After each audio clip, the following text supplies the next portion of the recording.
interview with Jens Lager.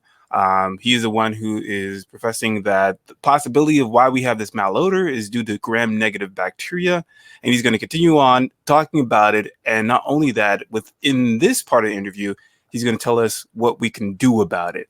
So I do want to just take it away with Jens and let him continue to talk about this very interesting information about this bacteria, these types of bacteria. Perfect. Thank you very much, Jermaine. Oh, I do want to say this. I usually allow people to comment, and I would ask questions. Ask the person to answer the questions. We do want to just leave all the questions toward the end because we really want to get through this slideshow. So take it away, Jens. Great. Thank you very much. Could you please show the slides I prepared? Yes. Hold on a second here. Let me go to the first slide here. Okay. Great. That's the topic. So that's you want to go to slide 2. Go to slide 2, please. Yes. Wonderful. So it might be hard to see, but in the left upper corner, you actually small intestine looks like inside. There are this finger-like, it's called intestinal villi, and these villi, they actually have internally they have like a little lacteal and a capillary system. So they are connected to the lymph system as well as to the blood system. So it's a little hard to see maybe. So anyway, on each of these intestinal villi, or actually the single form is villus, and an intestinal villus actually has one very thin layer of surface cells, the so-called enterocytes. And the enterocytes itself, they have actually to the inside of the small intestine, they have so-called microvilli. That's what you see on the right side of this picture. So the villi, and then on top of the villi, additional microvilli, they actually increase the surface of our small intestine dramatically. The large intestine is it's like flat, it's like smooth surface. There's nothing. But in the small intestine, there's in gigantic. It's like a carpet on a top carpet. So I just want to mention, sugars like glucose, fructose, galactose. So galactose is actually the simplified version of lactose. So lactose split off into is galactose. So these are going directly into the bloodstream. So they are directly via the microvilli get into the blood capillaries, and they are immediately available as energy source. But these medium chain triglycerides, this is actually C6, C8, C10, they also go directly into the bloodstream, while larger, like lauric acid, C12, is going into the lymph system first and it takes a very long time before they actually are available for immediate energy. I just wanted to mention that here. I thought it's interesting. So, and then these names, caprolic, and capric acid, they are all related to the Latin term of goat, right? Right. That's why I have this little tiny goat there. Mm-hmm. So, but anyway, these actually they gave them the C6, C8, C10 nearly the same name. So caprolic, capric acid. Okay. So far, if everything is fine, so back to the picture on the left. So we have this intestinal villi, and they all should nice and shiny, and there should be no holes in between. So everywhere, the entire surface of the small intestine should be covered with these intestinal villi.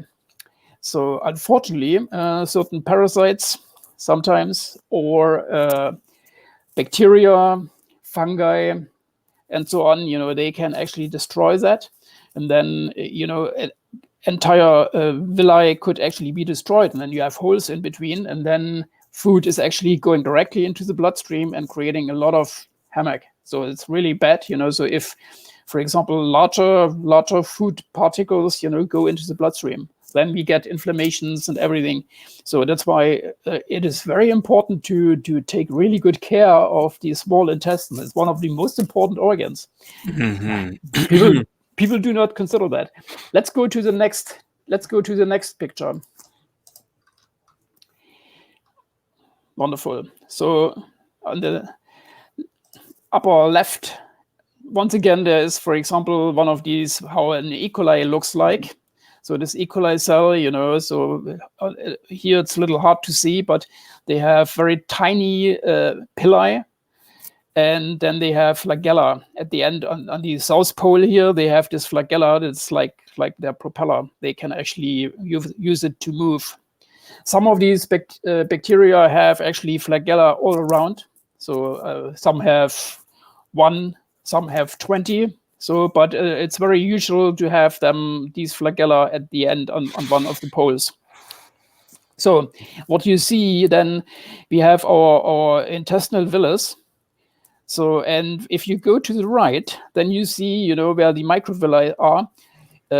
For example, enteropathogenic E. coli destroys microvilli and forces the enterocyte, so the surface cell, to grow a little tiny pedestal, and then glues itself with a glue called interment, glues itself to this pedestal. So it's hard to see on the lower left. There are islands where they cut a lot of. It looks like pebbles in a river, or pebbles in a brook, and then you have just fine hairs in between. These are the remaining microvilli, and it really looks like that in your small intestine. I mean, I created this artificially, but there are electron microscope pictures, and they look pretty much like that. So unfortunately, it's really hard to see here, but then we are talking about millions or billions of these E. coli cells, and they glue themselves into the small intestine. So that's actually really bad. Anyway, next picture, please. So yeah, here another. So on the upper left, you see 2 intestinal villi.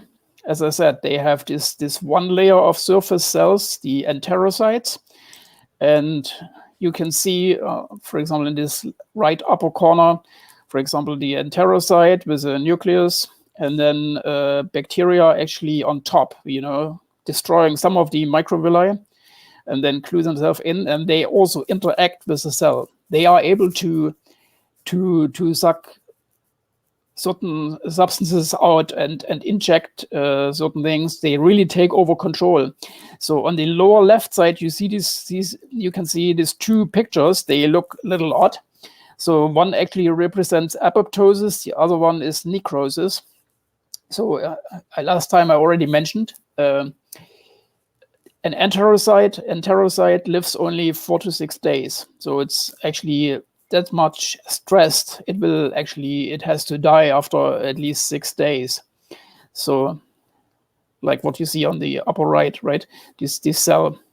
So, and usually it actually dies controlled via apoptosis. Apoptosis means each cell has actually, for example, a nucleus, and then other mitochondria and other membrane encapsulated organelles. And when it does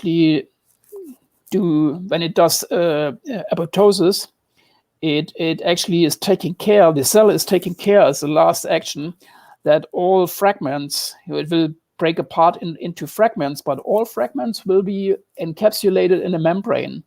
So it's nothing, no debris floating around. And actually the immune system is checking for that. So if it's all encapsulated in a membrane, then there is this, let's call it sewer process, it will be removed out of the body. So these bacteria, for example, enteropathogenic E. coli, take over control. And now the enterocyte recognize, oops, I'm under attack. I actually start a controlled cell death. the apoptosis, and the enteropathogenic E. coli, for example, actually interrupts this process and stops it and forces the enterocyte to live on a longer time. At some point in time, then it's the enterocyte is worn out. It will break apart, and then there's a lot of debris. They are not actually enclosed in membranes. Also, then there's really debris, and the immune system will find that and will react. If that happens, the immune system knows something went terribly wrong, and there are enemies. There are bacteria, viruses, fungi, whatever. Something is wrong, and then the macrophages are looking for that. On the lower right side, you see, for example, these are the surface cells of in the large intestine, so in the colon. So, and some of these, for example, entero-invasive E. coli, they really destroy. They actually create a lot of havoc. They go through the cell, then actually even they replicate in macrophages in the bloodstream and so on in tissue. So they actually destroy. So there are a lot of different of E. coli and other gram-negative bacteria, and they all slightly behave differently. So, but the interesting thing is, from a metabolic body malodor issue, only those who stay on the surface actually create the bad odor.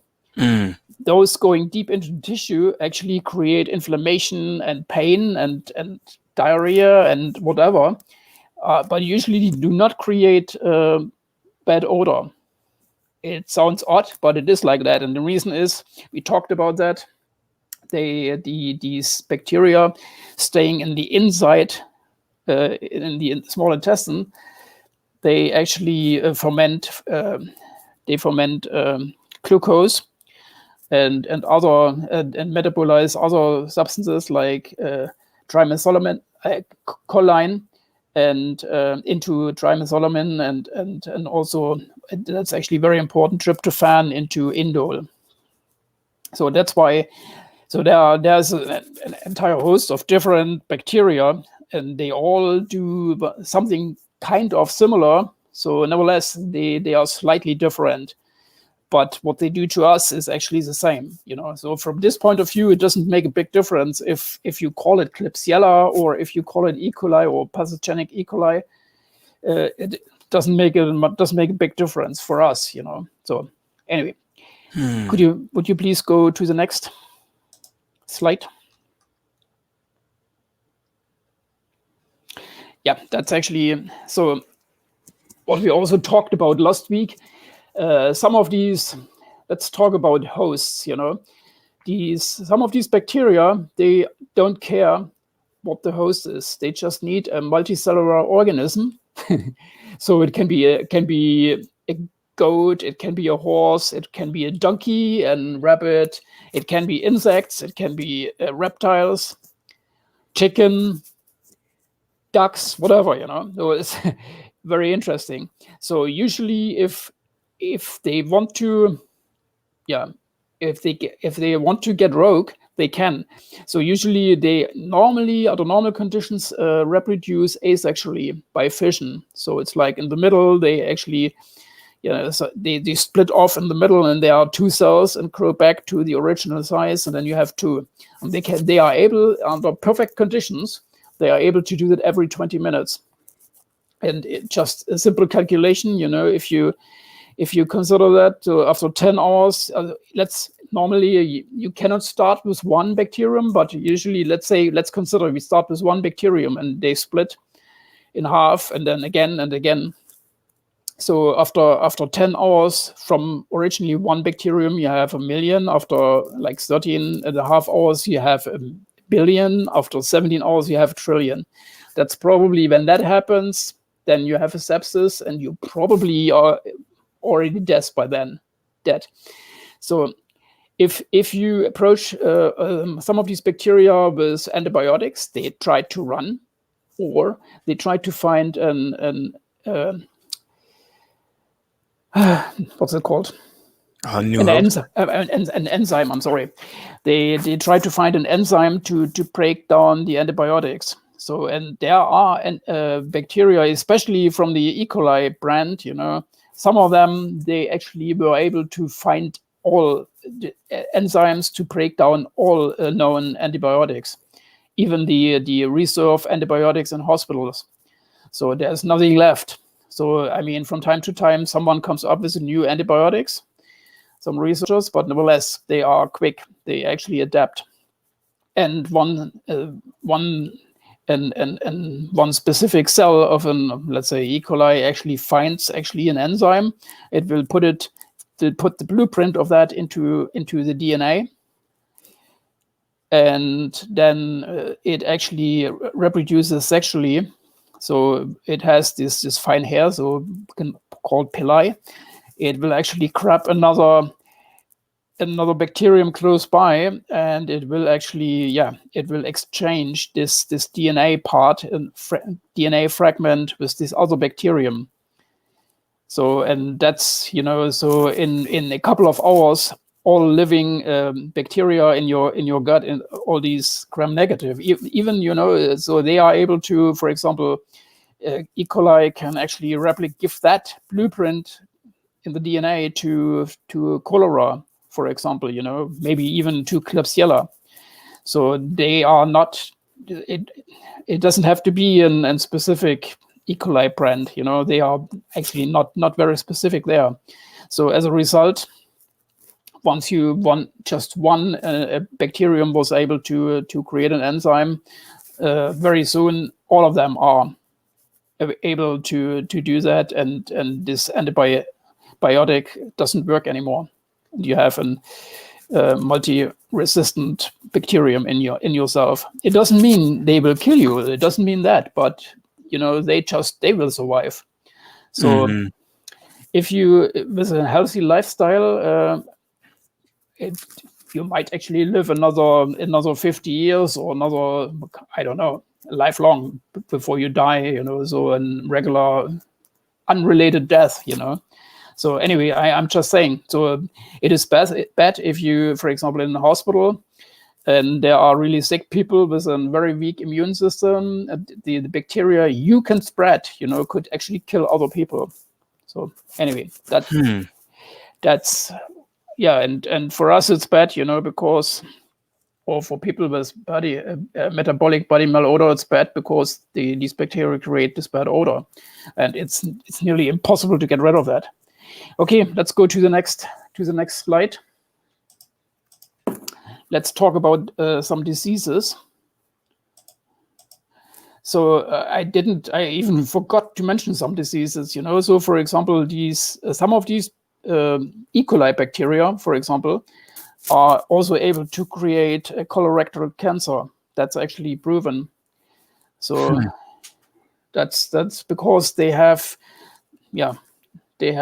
actually inside their cell, this cytoplasm they have inside the bacteria cell is actually toxic, so they are able, so if these cells actually die and split open or break open, then actually we get confronted with this toxic substances. So anyway, let's talk about, so in indole, we talked about that. So they metabolize tryptophan into indole in large quantities, and it depends on the steroid sex hormones in your body. So these steroid sex hormones are extremely potent. So very small amounts are able to have a huge impact, and these bacteria are able to read it, to listen. They are eavesdropping, So these hormones are actually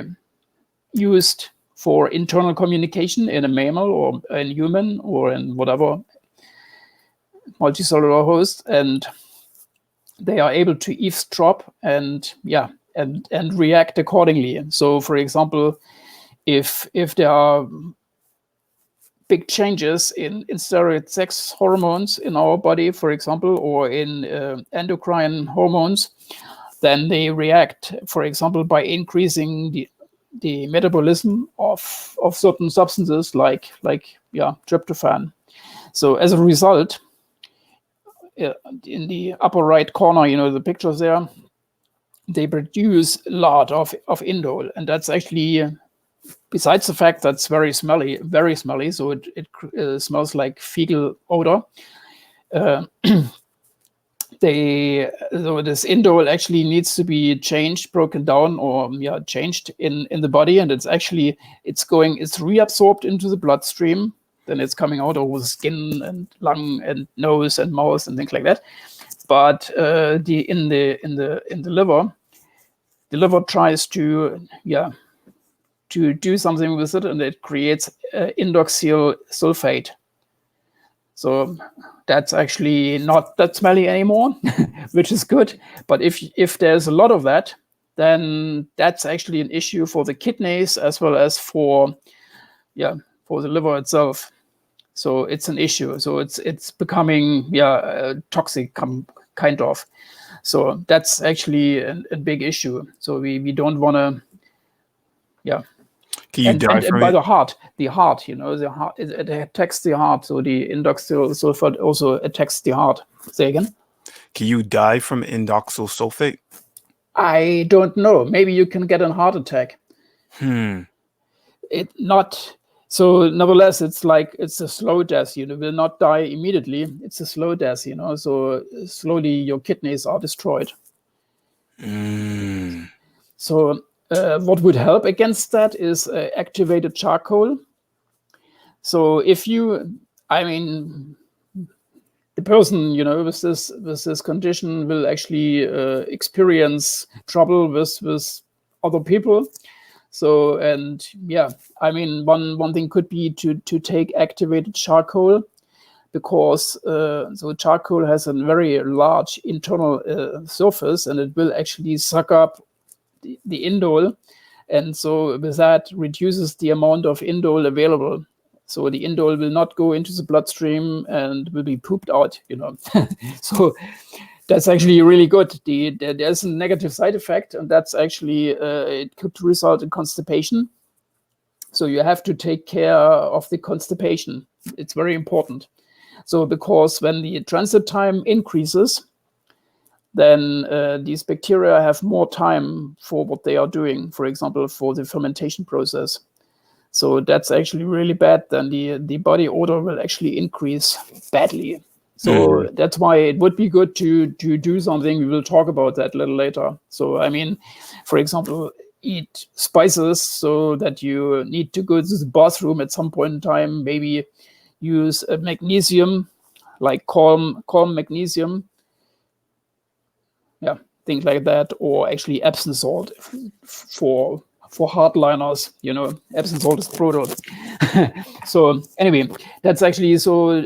Another thing is when our body bacteria, same Klebsiella, E. coli, when they break down choline, then we have trimethylamine, and in the liver it's actually transferred into trimethylamine N oxide, which is colorless, odorless, water soluble, which is actually nice, but unfortunately, it actually also creates trouble. For example, if you have that in high concentrations, then it's actually really bad for the liver and some other organs. So that's also, we don't want to have that. And now one of the worst things, what actually really happens is actually they consume vitamin B1. These bacteria consume vitamin B1 and also inhibit the availability of vitamin B1 in our guts, in our small intestine, and there is a host of diseases. And I'm 100% sure if you go to your medical doctor and complain, let's say you have brain fog, you have breathing issues, you can't sleep, things like that, your doctor will not actually come to the conclusion these are bacteria in your small intestines. They will not. They will actually give you some medication. If you can't sleep, they will give you sleep medication. If you if you have brain fog, he might send you to a psychologist. If you have nightmares, there's like some chemical from the pharmaceutical industry for everything, but the real issue is not addressed. And the real issues are these bacteria. So, and if there's this table on this page, so there are neurological problems, numbness in hand and feet, for example, so if you feel something like that, very often it's like, yeah, you have diabetics, and that's why you have this numb feeling in your feet. So maybe it's just vitamin B1. You need vitamin B1 to compensate that. So even if you are not able to get rid of these nasty little bacteria, but you could actually increase the vitamin B1. So I actually have a little nice prop here. I don't know if you can see that. There's my camera. Yeah. So that's actually a nutritional yeast from Whole Foods. The nice thing is it actually contains vitamin B1. So, and that's actually a natural source. It's much better than having that you can actually eat a lot of that without any damage. It's much better than actually taking a pill. So yeah, I know you didn't want me to ask any questions and you want me to do it later, but I was curious to ask you, like, isn't like adding yeast to your body bad, especially if you have candida or possibly have candida? Yeah, but this is actually a different one, so it's not candida, obviously. Right. So there are many different types of yeast. For example, if you in a bakery, so the yeast they are using usually is not harmful to us, right? And this yeast actually is also not harmful to us. So I'm telling you, so this yeast actually, so it's yeast, but it's different to candida, and it's actually so they actually create a lot of vitamin B1. And that's why eating that is pretty healthy. So and actually, I personally, so I use it frequently. I like to use that powder. It's actually a powder. It's hard to see, but anyway, I use that, for example, in my salad. It gives it a nice taste, So I like that. So anyway, that's one thing. So anyway, so as I mentioned, the vitamin B1 deficiency results in a lot of diseases and yeah, lack of drive. So you might not know if you are depressed or what's wrong with you. You might just have vitamin B1 lack of that. Or if you don't create tears, some people have dry eyes, so they will actually get some eye drops from the doctor, but it's just addressing a symptom. It's not addressing the issue, the cause. So lack of sweat. I met a person, in the gym. We worked out, and sweat was running all my body down, so he did not sweat.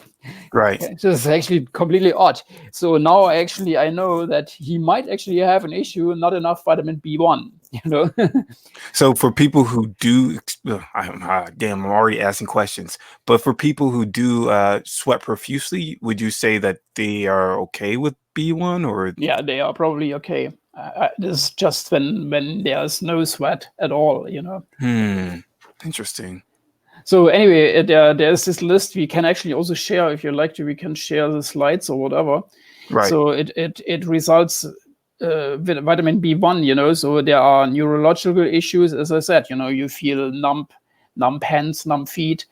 It can result in an enlarged heart. There are diseases. You would not immediately, ear infections, for example. You would not immediately think there is something wrong. There's a pathogenic bacterium in your small intestine. So loss of appetite, constipation it's easy. Constipation, I would say, okay, meanwhile, we know, it's probably some bacteria. So, but there are so many things, dizziness, for example, if you do not have enough stomach acid. So yeah, this vertigo is also interesting. You know, when you are sitting in a room and you get the impression, it's also a neurological issue, when you have the impression that your furniture is moving. So, you know, so then increased heart rate, swollen legs, shortness of breath, things like that. You know, there's a lot. Fatigue, arrhythmia. So if you have arrhythmia, so it is better not to ask your doctor for medication like an alpha blocker or whatever it's called, but check your vitamin B1, you know. To a little less degree, also vitamin B2. So vitamin B2 is actually necessary. If you remember last week, we spoke about the flavin-containing monooxygenase, the gene as well as the enzyme, and that's actually necessary to break down trimethylamine. So if we do not have enough vitamin B2, then that's an issue. So because this is like a building block. It's a building block for the enzyme FMO3 to break down trimethylamine. So they also deal with that. So these bacteria also fool around with the vitamin B2. So then it really makes sense to have vitamin B complex, or actually take a supplement for B2 as well. So, but for B1, I recommend this nutritional yeast, and in the best case, unfortified nutritional yeast. So fortified means they added chemicals, you know, chemically created vitamin B1. That's not the same, you know. These vitamins are actually very interesting. They create networks. What I'm saying is, if you, for example, I mean, what they usually sell us as vitamin C, for example, you know, there's actually a very highly complex structure molecule, and what they actually sell us is actually what's the acid called? It's just ascorbic acid. So that's only a small part of vitamin C, you know. So, and that's the same with other vitamins. So if you just have that chemically produced vitamins, they are not the same. As I mentioned last week, some of these E. coli can be used, for example, to produce vitamins. So, and that's our natural vitamins. That's actually good. That's actually a nice side effect. So anyway, let's move on to the next slide. Perfect. And that's actually how can they be, yeah, how can your body be tested, or how can they be detected if you have something like that? And that's actually a really challenging issue. So three things come to my mind to cross cultures. So for example, there's this Klickler iron agar. That's an agar where bacteria are growing, you know. So if you, for example, if you have a stool sample and just add a little bit of the stool sample to this Klickler's iron agar, then these bacteria, that's the idea, are growing there, you know. So these agars actually have nutrients, vitamins, whatever, you know, minerals, whatever bacteria love to have, and then they are growing. So far the idea. And Klickler, so he was a biochemist. Actually he was doing biochemistry, and so it's nearly 100 years ago he actually invented this Klickler iron agar. So that's really nice. You know, so bacteria actually behave differently. So some of them, you know, when they grow, actually become acidic. Some become alkaline. Some produce H2S. What's also a problem with body malodor is, you know, because if bacteria produce H2S, so hydrogen sulfide, and other gases, and you know, so what you see in the left upper corner, it's like this laboratory classes, and you know, so with this, these agar in there, and after a while, they, for example, let's say bacterium XYZ, then it's getting red because it's acidic. or it's getting yellow because it's alkaline, things like that. And if a certain reaction, for example, with H2S, so hydrogen sulfate, it's getting black. Or, if some other bacteria are actually create gases, and then, so like in here, this case under A, so there are actually gas bubbles, whatever, visible. And interestingly, there can be combinations of all of that. So, and Klickler actually created a pretty giant table of bacteria and what they actually do. So in his agar, you can get a pretty good idea what kind of bacteria there are. So from this point, it's pretty smart what he did. So anyway, that's like 100 years ago. There is one catch, because these bacteria have the issue. Some of them, they do not reproduce. They actually, as I mentioned last time, they communicate among each other with quorum sensing. And for example, they actually all together decide to reproduce. For example, anthropopathogenic E. coli needs millions of cells, and the substance is called autoinducer.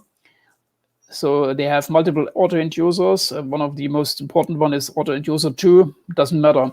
So, and they talk with these autoinducers, and as long as they do not find enough agreement, they will not reproduce. So if you put an asymptomatic, so no diarrhea, anthropopathogenic E. coli on one of these agars, nothing happens. They will not reproduce. And then the conclusion of the lab is no bacterium there, But the truth is, it is there. So, and then, as I mentioned the last time, these bacteria are actually, they are like more like a parasite based on decentralized cells.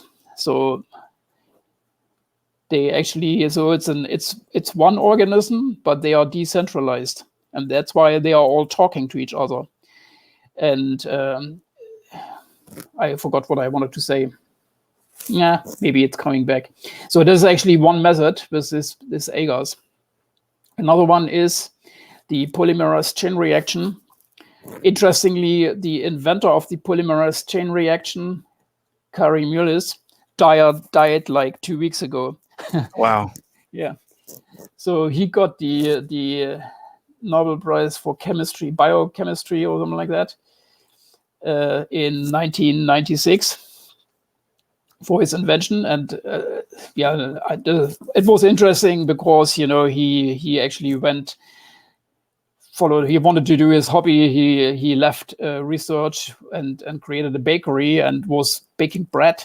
And then ex co-workers actually asked him to come back to a research lab, and he returned, and then he invented this polymerase chain reaction. It's a little controversial, but so other people also helped.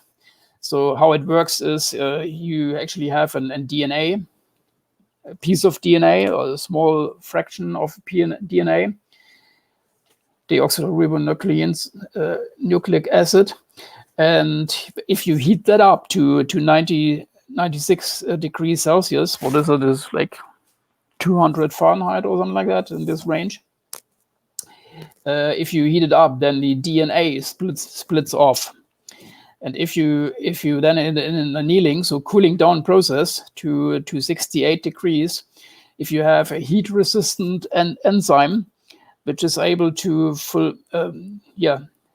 complete the so-called nucleoacids on each of these strings of the DNA, then you get 2 of these strains.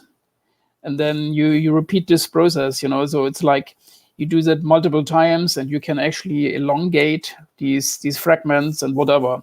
So anyway, if you do that a couple hundred times, so then you have a lot of usable DNA, and then you can use that to prove the existence of, for example, a bacterium. So for example, what I wanted to say is here, what I forgot 2 minutes ago, these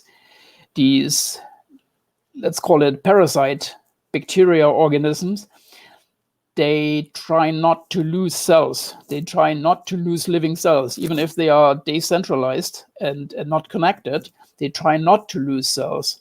So that means if you have, for example, an enteropathogenic E. coli, you do not really poop them out because they try to stay in the small intestine, and only dead cells end up in the large intestine and will leave your body at some point in time. So, for example, with the polymerase chain reaction, it is possible to reproduce these dead cell DNA. So then suddenly it becomes possible to prove the existence. That's very important. So, and then the other method is, for example, DNA or genome sequencing. The very last picture on this here. So that's actually there are machines meanwhile, So and these, you put a little sample of stool tests in there, and they are able to read the nucleo acids in the DNA, so like adenine, cytosine, guanine, and thymine, and and bring it in an electronic representation. So you get strings like what you see on the right lower side, so like G, A, A, C, T, C, C, G, T, whatever. And if you have a long enough string, that's actually a specific representation of a very specific organism, like a bacterium. So if you have that in a database, you can use that information. So in this test, in this genome sequencing, first step would be to kick out all the human genome, because that's actually not what you're looking for. You're looking for bacteria, right? So you have to kick out all the human genome. So you filter that out. And then there are databases available, for example, from the US National Center of Biotechnology Information. And they provide the database. You can download the database to your powerful server, for example, and then run. You are searching for DNA fragments matching, to the string you have. So that's the way to detect certain bacteria, for example, or fungi or whatever. So that's actually pretty smart approach to do that. And so recently, so very often the polymerase chain reaction and genome sequencing are combined. So that means with the polymerase chain reaction, they will actually create a little bit more usable material and then use the genome sequencing as a second step to detect these pathogens. As I said, they have meanwhile probably millions of different DNA samples in this database, so you can find a lot. It is still a challenge, if you have bacterium in your guts and there's no representation in this database, because then they will not find it. They will find nothing. So that's a little challenging. Okay, I hope this actually, I will actually finish this slide here. I hope this explains a little bit how it can be detected. So then, because then a stool sample makes sense. The important thing is, the medical doctors really believe in these agars, in gross cultures, and that's actually what you have to explain to your doctor, for example, that there are bacteria and they will not reproduce there. They will not. You can't find it with an agar, with a gross culture. So that's actually very important. So that's why you need one of the other two, polymerase chain reaction or genome sequencing.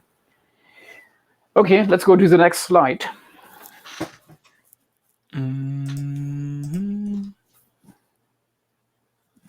Perfect. So what can be done? So as I said, step one should be you should have proof that there is a pathogen in your small intestine. That's actually the first step. Unfortunately, in the large intestine, they can actually in the large intestine, it's pretty easy. They can actually even, they can take a sample. They can actually cut out a little piece of the surface cells, and put it on a microscope, for example, or do whatever they want to do with that.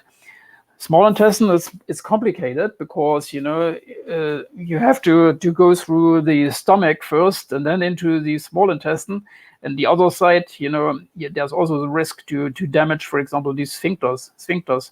So like the ileocecal sphincter in between the small intestine and the large intestine. So this is like this valve, so that actually the bacteria from the large intestine will not actually make it into the small intestine.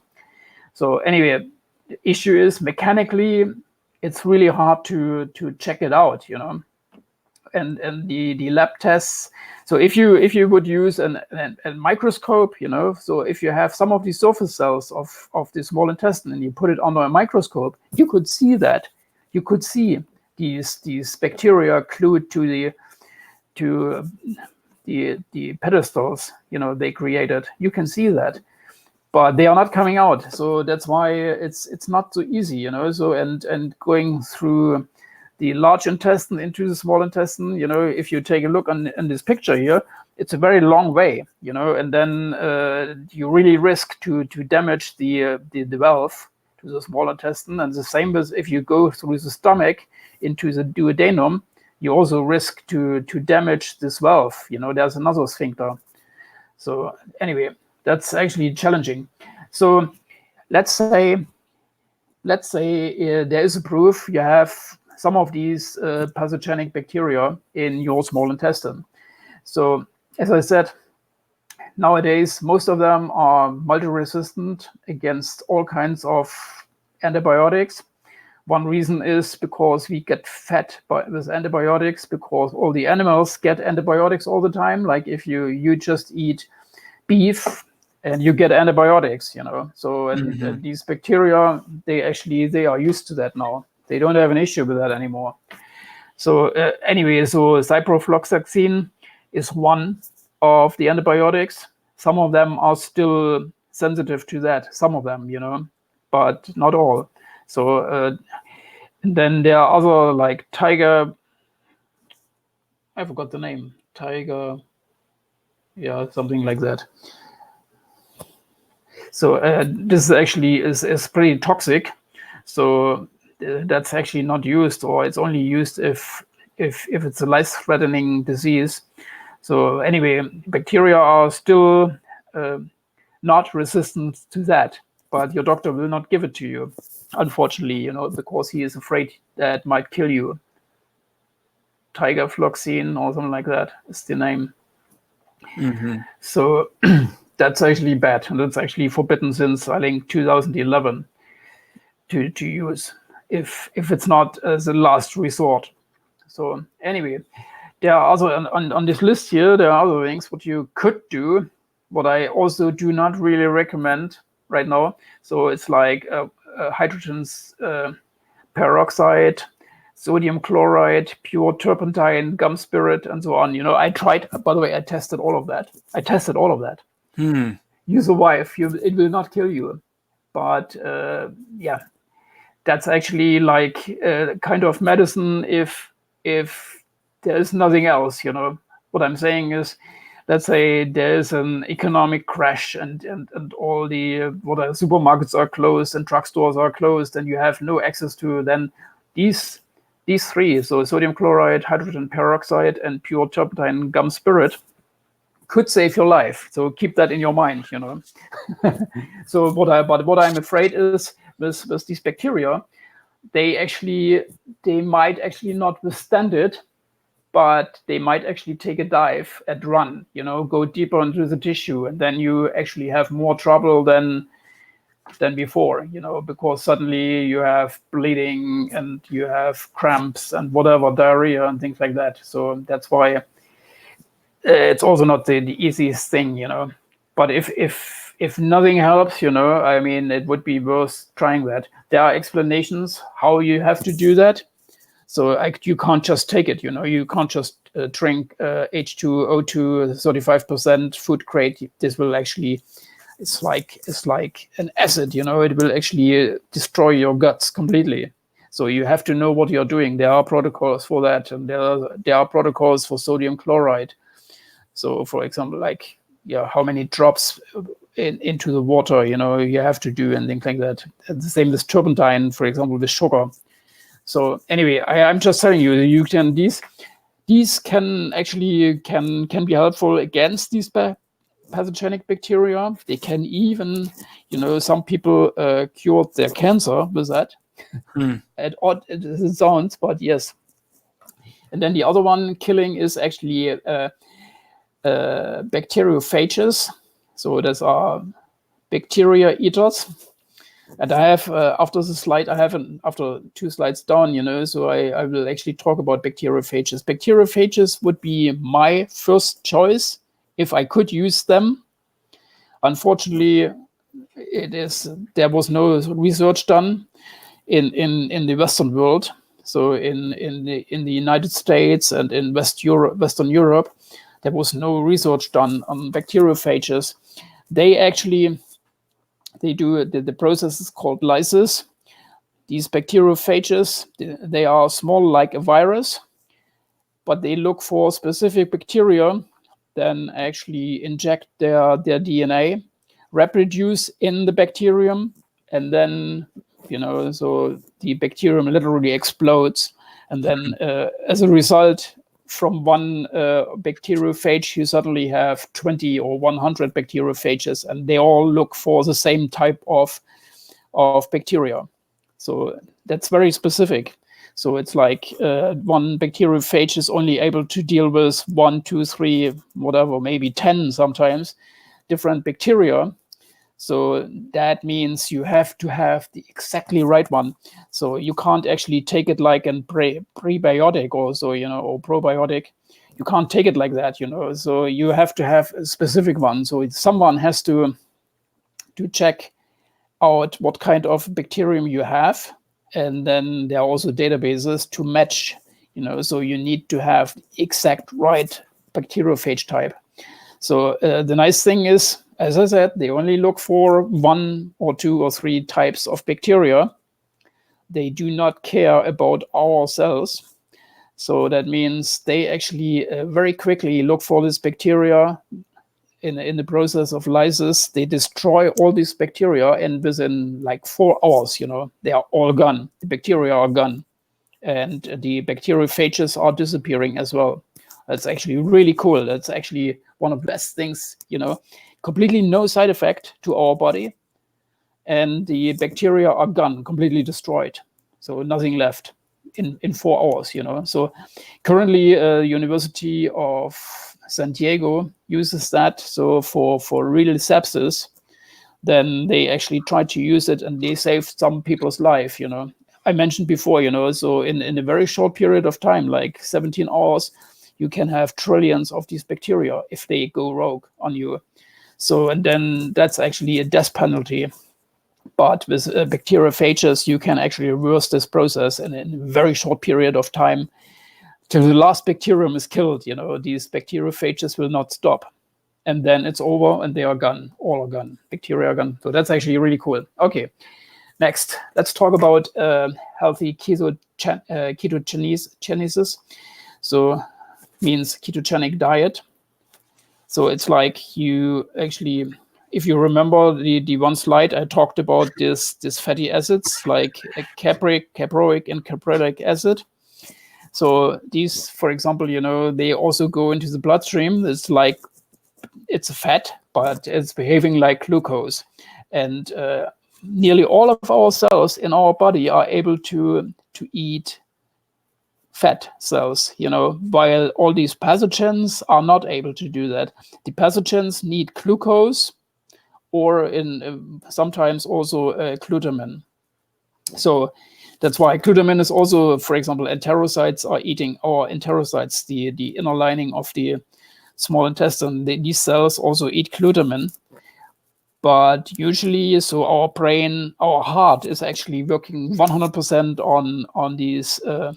on these ketones based on fat, right? So, and that's why if, for example, if someone has cancer, it would be much better to get rid of all the glucose or starch and larger sugars and all this, because, for example, cancer also eats sugar, glucose, and glutamine. So with glutamine, it will at least slow down. You know, it will not grow that fast. So that's why it's very important. So, and these pathogens have the same issue. They have the same. So if you have a healthy ketogenic diet, eat to a certain degree medium chain triglycerides, MCT oil. You know, you can buy an MCT oil now everywhere. Then that actually helps your body, and your brain is actually perfectly fine. You know, that's actually what the brain wants to have. And most cells in our body, they just want to have that. And some need some other things, you know, but our body can actually produce, for example, glucose from proteins as well, you know, so it's able to change that. So, but people usually say, you know, you are suddenly very sharp in your brain. So MCT oil is like coconut oil? Yes, so coconut oil actually contains up to 60% of MCT oils. So these are, you know, cheap MCT oils contain also the lauric acid, so C12.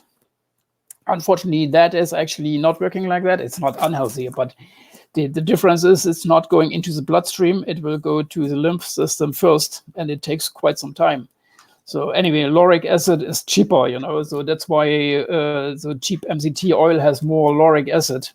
Would be better to have the C6 to 10 fatty acids. So caproic, and caprylic acid. So anyway, I'm just saying, you know, that's actually, so, I mean, in YouTube, for example, Dr. Berg has a bunch of videos about healthy ketogenic diet.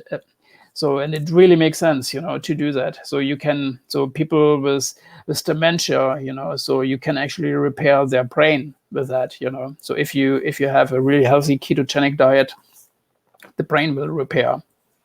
That's actually really, so it's anti-dementia, brain repair, it's antifungal, so for example, that's why coconut oil, you know, is your best friend, you know, it's antifungal, it's even anti-cancer, you know, anti-inflammatory.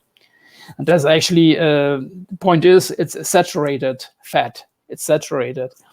While all the medical doctors still preach, you know, to eat these polyunsaturated fats, and that's not true. But it's a different matter. So, okay. So if you have this healthy ketogenic diet, and if you, in the optimal case, if you combine that with intermittent fasting, then it becomes really healthy. So because, as I said, you know, these pathogens are suffering because they don't get what they want to. They don't get the glucose they want to have, and then they shut down, you know. So, and then all the other metabolism they like to do is also going down with that. So, for example, they are not digesting then tryptophan. If they don't get glucose, you know, then they reduce their activities. So that's why intermittent fasting is really cool. So it would be good. I mean, quite frankly, I personally, I'm not able to fast for 2 or 3 or 4 days if I don't eat ketogenic before that, because if you have glucose, so let's say you eat bread and sweet things, chocolate, things like that, it's impossible. I mean, I'm not mentally not strong enough, and probably nobody is, you know, so you cannot fast after that. But if you do a ketogenic diet and then do intermittent fasting, so then from time to time it's much easier to fast for example for 4 days, right? So that's what happens then is actually also autophagy. So this Japanese doctor got the Nobel Prize for Physiology in 2016 for his research he did about the autophagy. So it's actually when even our body cells are broken down. So if, you know, so for example, certain cells are not needed anymore. And then, for example, so take skin cells. And, so people have this saggy skin and not enough collagen and whatever. So if actually the autophagy starts, then cells not needed anymore are removed. So that means suddenly you can actually get a much smoother skin in your face, for example, so, and that's actually an entire body. So this autophagy is a really good thing, and it also drives these pathogenic bacteria in the small intestine nuts. So you get rid of that, that's why it's very healthy. What I also mentioned here is the liver and gallbladder flush. So it was actually recommended by Hilda Clark. She also actually helped a lot of cancer patients. That's what she recommended, as well as Andreas Moritz. So anyway, you can actually look for these names and the amazing liver and gallbladder flash. So that's actually when you get rid of a lot of, that's actually amazing. I did it, I tried that. And it's amazing what's coming out of your liver, So I don't want to go into the specifics here, but it helps, so bile from the gallbladder actually also kills bacteria. So that's why if this system is working perfectly fine, this also helps against these bacteria. Did you have a question? Yeah, I really hate asking questions because you want me to save it to last, but I was going to ask you, like, is there any type of recommended liver flushes, or is like, because I know some people sell products of a liver flush or some type of powder or whatever. I would not do that. Is there like a typical? This actually, that's actually, you have to take it very seriously. So the reason is, if you do it wrongly, so you could actually create, if you have gallbladder stones, you could actually create pain.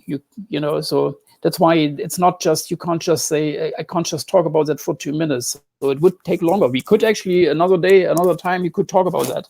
So you could, there is an acid, for example, in tart cherries, this tart juice, or you can actually also use some other, like apple juice, but then you get a lot of sugar and it's not so nice. But so tart juice is actually really nice. There's this acid, if you have for a couple of days, like let's say twice a day, like 8 ounces of this tart juice, this will actually resolve gallbladder stones, for example, so, and then at the very last day, you actually have a mix, you drink a mix of, for example, like half a glass of olive oil mixed with, for example, half a glass of orange juice, or a mix of orange juice and lemon juice.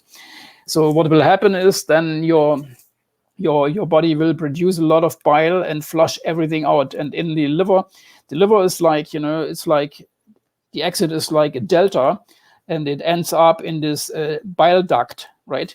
So there are like a million of little channels, and they combine, and at the very end, it's one channel, and it's the bile duct, right? So anyway, there are a lot of stones, believe it or not. I didn't believe it, but it's actually really true. I tested it.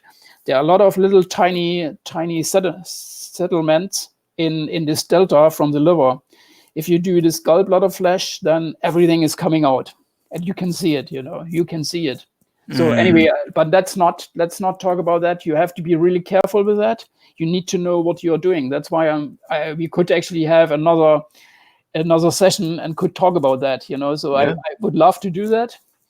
So anyway, it's not, you have to be informed, because otherwise you might actually get real pain. So when suddenly when stones in the gallbladder are trying to come out and are stuck, So I'm just saying, you have to be very careful with that. So nevertheless, with a good liver and gallbladder flash, it's coming out without pain. Everything is coming out. So anyway, let's talk about food remedies. So probiotics.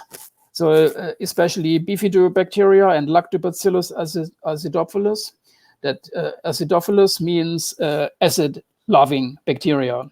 So that's why they actually are able to live in the to live in the small intestine, in the duodenum, despite the stomach acid, for example, So anyway, for example, E. coli also managed to live there, but these lactobacilli bacteria and bifidobacteria they are willing to fight these pathogens.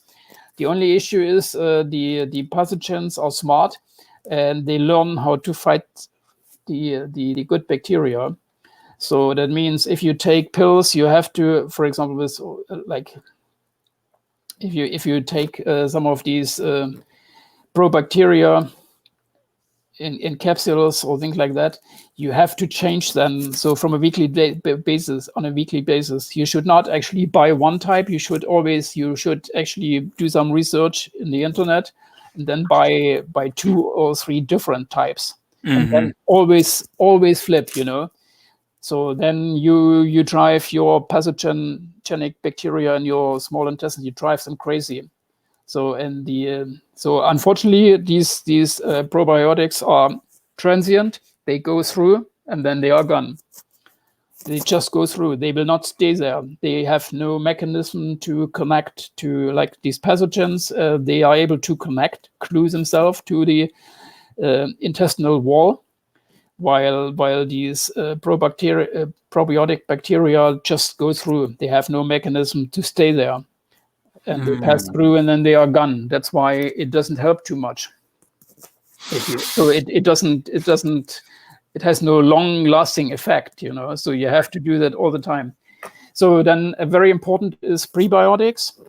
So that's actually to feed the probiotics, but it's fiber. And actually, so for example, in the colon, these pathogenic bacteria, they just slide off. They have an issue with the probiotics, this fiber, they slide off. They are actually reduced. You will not get rid of them, of the pathogenic bacteria, but you reduce the amount, also helping to reduce the odor. So that's why, some doctors say, so don't actually, if you have like SIBO, small intestinal bacteria overgrowth, don't actually eat fiber because you will feed bad bacteria as well. That's actually true, but it also removes them, So the bad bacteria are rather like sugar. So anyway, so then and very important is EGCG. So that's actually a substance in green tea.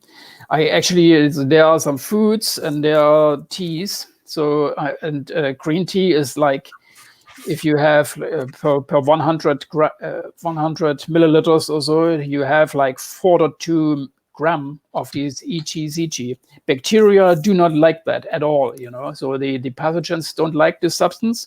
So you actually reduce their metabolism and everything. So that's why green tea is really good. Green tea is good, So that's unfortunately, so black tea you can see is not even a fourth part, not even a quarter of the amount of EGCG in green tea. And then if you for example, blackberries also have EGCG, but it's like not 4,000, it's like 7.4 or something like that, So it's tiny amounts. So green tea is really good. So let's talk about spices. Garlic is very important. The issue is, if you eat too much garlic, it's not really helpful because you substitute one odor against another odor, right? So, but there are also, there are garlic extracts like HEE, so aqueous garlic extract. So you can get it in pills and things like that. So this actually is also fighting the pathogenic bacteria in your small intestine. So then turmeric, ginger, clove, very important. Clove. So for example, ground clove. That's what I use in my teas all the time. So I always, at least every second day, I have actually cook like a large pot of tea with ginger and turmeric. And actually quite a lot of that, and also mix some cloves and cayenne pepper in there. So why is that? So it actually reduces the transit time. So that means you, for example, the cayenne pepper. So I mean, turmeric, ginger, cloves actually do kill the bacteria, and the cayenne pepper actually makes you go to the bathroom a little bit more often. So as a result, it's actually a really nice combination. So that's actually what you want to have. So then there are honey. I mean, for example, if you take Manuka honey or Ulmo 90 honey, they are extremely expensive. And I'm not completely sure. I mean, honey has, so let's say you have a regular organic honey. So what actually the active ingredients of the honey are sugar. So anyway, it's broken down into glucose. It makes actually the bacteria happy. So, but there's also hydrogen peroxide, H2O2, and there's methyl chloroxyl, MgO, that also is killing bacteria. So yeah, it's a little tough to say, you know. So I mean, honey is actually, if you have an organic honey, it's actually good. So Manuka honey, there's a substance, I forgot what it was. So, but they had actually in New Zealand and in Australia, they actually created a scale, so 20 plus, 15 plus, 10 plus, 5 plus. So, and that's actually this active ingredient is actually like more than 10 times as much in plus 20 Manuka honey, you know. So, but nevertheless, it's extremely expensive. It's like, yeah, I don't know, an ounce for about $90 or $100 also, you know. It's insane. That's actually not the way to go, you know. So other ways are certain herbs and essential oils like oregano oil and oregano leaves also help to kill the bacteria. So as well as coriander, essential oil. Also very important to mention is quercetin. There are some supplements with quercetin. I saw that at Costco, for example, but it's also in onion and in kale. Vitamin C, pretty important. So my recommendation is try to get enough vitamin C, even in pills, you know, even though it's mostly ascorbic acid, but just get that. So chlorophyll. So for example, Whole Foods sells liquid chlorophyll. These are these bottles. They are dark green. I mean, the liquid is dark green. So that's actually also good. And there are also pills with chlorophyll. I just want to mention D-mannose. It's a sugar. So D-mannose is like I mean, if you, for example, females very often get this urinary tract infections, and that's in most cases based on E. coli. So in urinary pathogenic E. coli, and cranberry juice and cranberries actually helps against that. But D-mannose, the sugar is actually like 10 times as much, you know, as strong as cranberry juice. So D-mannose. Yeah, D-mannose is a sugar, a specific sugar. So normally our body can't use it, but it's just going through, and it's going through the kidneys. And interestingly, the urinary pathogenic E. coli behaves like the small intestinal pathogens, E. coli. So, and they actually connect to the cell wall of for example, in the urinary tract. And if they actually come, you know, if D-mannose is coming there, they let just go, and then the person actually is just peeing it out. You know, they pee out the bacteria. So that's actually pretty cool. So unfortunately, I'm not sure if this could be used in the small intestine. I doubt it. So anyway, in the urinary tract, you know, D-mannose works very well. So sport exercise, let's talk about that. So my experience, so it should not be too stressful. So that means it depends on the exercise level someone is used to. So the point is you want to sweat out the metabolites of the bacteria. So for example, running like half an hour or an hour, whatever, you know, so you sweat out everything is coming out. So yeah, these kinds of exercises, you know, are pretty good.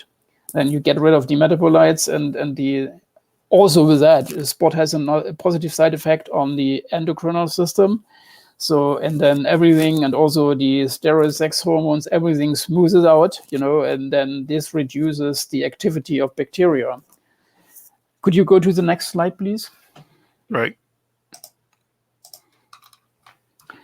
So I talked about the glands, so healing the glands, suprarenal, so that means adrenal glands on the kidneys. So what you here can see the kidneys in this picture, the kidneys are usually, they are hidden because they are behind, they should be behind, and then you can't see it, So they are behind the colon. So anyway, so here I just put them in the foreground, and on top of the kidneys there are the adrenal glands. It's this yellow, little tiny yellow thing. So anyway, you have to take care of that. And for example, boron as a trace mineral can actually help to smooth out all the steroid sex hormones. So the biggest challenge is if there are fluctuations. So for example, in males as well as in females. So testosterone is actually like complemented by estrogen. So if for example, the estrogen is going up, testosterone is going down. So anyway, and if you have a lot of these fluctuations, bacteria in our small intestine actually react to that. So that means that if you have big changes, then they actually increase their activities. So and also a lot of caffeine. Especially, I don't say you can't have your coffee in the morning, but you should not have 10 cups of coffee, because this will literally burn out your adrenal glands, suprarenal glands. So what helps these glands is actually meditation, autogenic training. I don't know if you heard that. I could also talk about that. That's actually also a really cool method, to relax. I could talk about that. We don't have time today. Can you just give a basic explanation? Yeah, what you do is basic explanation is for example, can you lay down? You should not fall asleep. So then you actually relax. You are telling, for example, you're telling your brain and your body, you relax. I'm very calm. And then you actually say right hand is very heavy. Both hands are very heavy. Both legs are very heavy. And then you do right hand is very warm. Both arms are very warm. Both legs are very warm. Things like that. So if you do that, you can measure. If someone is able to control his body, you can measure, for example, then there is more blood floating through the hands, arms, and so on, and it has a serious impact, and it also has a serious impact to our brain, and we actually calm down. And if people do that, and it's like meditation. So that's actually, it's really good to do. So I'm just saying, and it helps to heal the glands. So, but to be able to do that, we would actually have to spend a little more time with that. So I talked about boron. I recently ordered boron, trying to, let's see if it kills me. I doubt it. So another thing is iodine, and many people with that issue actually report about that. So iodine plus kelp plus vitamin D3 in pills. So, but also sunlight. But zinc and iodine, so iodine from kelp, not the iodine in table salt. That's actually really bad. It's just chemicals and more or less toxic. But if you have, and I have a prop here. So for example, here I have an iodine. It's actually iodine with kelp. Cool. There's my camera. Iodine with kelp. This is actually from Whole Foods. It's 150 microgram iodine. That's actually the Food and Drug Administration is talking about to have 150 microgram per day. So this would be one drop. But the truth is, so that's actually from kelp. It's not a chemical. So, and in Japan, they eat a lot of kelp. and then they have sometimes up to 3,000 microgram. And here, that's why I have another one here. So this actually also is from Whole Food. No, I ordered it online. So this actually has like 800. It's hard to see. It's 800 microgram iodine.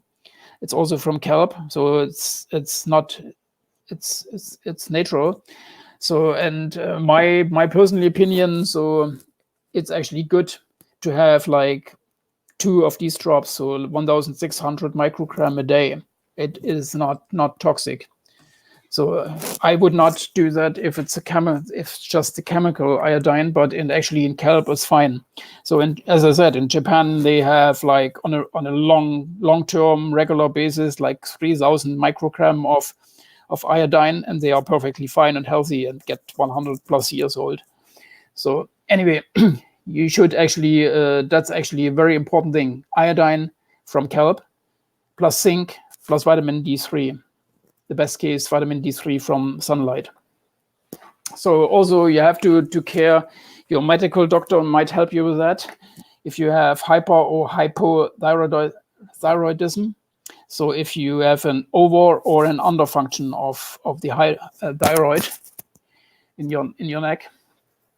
So this should be checked by your doctor, because this has a major impact to the small intestinal bacteria, because they actually listen to these hormones, and there is an impact to the adrenal glands, things like that. So anyway, it's a well-known fact that iodine plus zinc and vitamin D3 have an impact. It will reduce if you have enough of that. This will reduce body odor. Steroid sex hormones. So it's mostly produced in the testicles and ovaries in females, but also in the adrenal glands. So the most important testosterone, androgen, estrogen, estradiol, progesterone. By the way, vitamin D is actually like a precursor of these hormones. So that's very important. So that's why also boron here, I mentioned that, helps, to smooth out these steroid sex steroid hormones. So actually, and very important, I mentioned that last time, healthy sexuality actually helps with that, and unfortunately, so you need an opposite sex person, and you have to have unprotected sex. So you only should have that with a person you trust. So unprotected sex with random people might actually kill you. So that's not recommendable. So anyway, so immune system, you have to strengthen your immune system. So there are a bunch of these leukocyte cells, so macrophages, T cells, B cells, NK, so natural killer cells, neutrophils, mastocytes, basophils, eosinophils. So these are different, so our immune system has actually these cells against bacteria, some others against fungi, against parasites, against viruses. So and those I mentioned here are actually pretty important for the bacteria in the small intestine, especially macrophages. So sometimes these bacteria are even able to kill the macrophages. So, but macrophages train, for example, T cells to attack. So they actually, macrophages break down some of these bacteria and then present little pieces to T cells, and then T cells actually, like an army, are attacking the bacteria. So anyway, enough about that. So triggered bowel movements. I actually talked about that. The very important is you should not have a congestion. So because then the body odor becomes much worse. So that's why I personally do not like to recommend enemas. The reason is there were people killing themselves with enema, including the Andreas Moritz. I've mentioned his name before, with the gallbladder flush. So anyway, so enemas I would not it might, some people are swearing it's actually really good and the body odor goes away. The reason is if you flush out the large intestines, then the content of the small intestines actually leaves much faster. And that's actually, so bacteria do not have enough time for the fermentation process. So anyway, I rather recommend to use, for example, spices like what did I have before? What's it called? Cayenne pepper.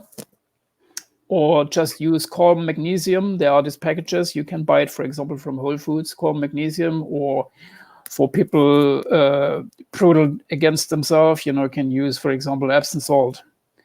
So, and then also bacteria, actually, so if our body is weak, they are strong. So, and believe it or not, so there are articles with scientific research literature. So, for example, if you radiate yourself permanently with Wi-Fi, radio frequency, this actually has an impact to this pathogenic bacteria. Hair dye is actually bad. If you have too much copper, a little bit copper is good, because, for example, the color of your hair depends on copper.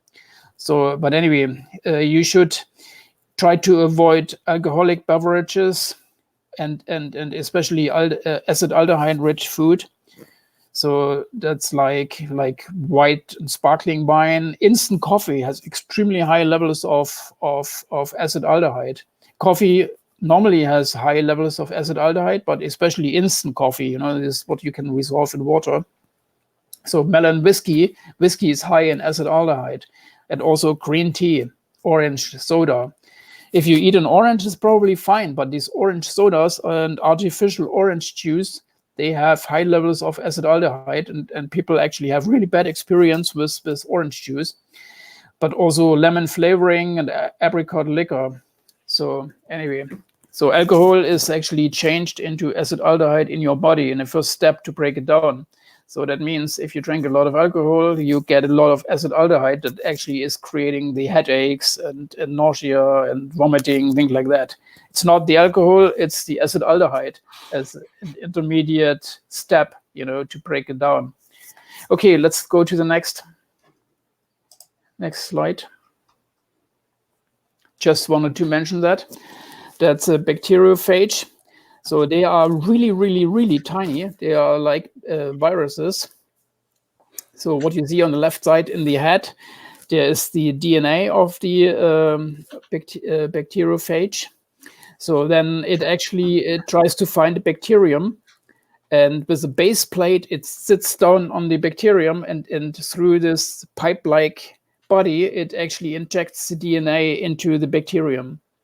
So with the feet, it actually, holds itself tight to the bacterium and injects the DNA. So it's going down from the head through this pipe into the bacterium, and there the bacterium is forced to reproduce the bacteriophages there. And then, so one bacteriophage results in I don't know, 100 bacteriophages coming out of one bacterium, and then the bacterium just explodes.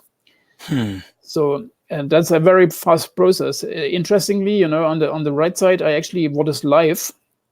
So life is normally characterized by organization, metabolism, growth, adaptation to the environment, and heredity of traits, things like that, response to stimuli. So if you feed it with certain things, if you change the environment temperature, moisture level, things, life actually tries to react. Reproduction. So, and bacteriophages, they do not have all of that. They have only a subsection of that. They reproduce, or actually make bacteria reproduce them. They have organization, obviously, so how they are structured, and they adapt to a certain degree, but they don't grow. They don't have their own metabolism. They do not respond to stimuli. So it's very odd. I don't know if we can call that a life form. Maybe not. It's not really, per our definition, it's not really a life form. So, and it looks pretty scary, but the good thing is they are extremely tiny. So, okay, let's go to the next slide.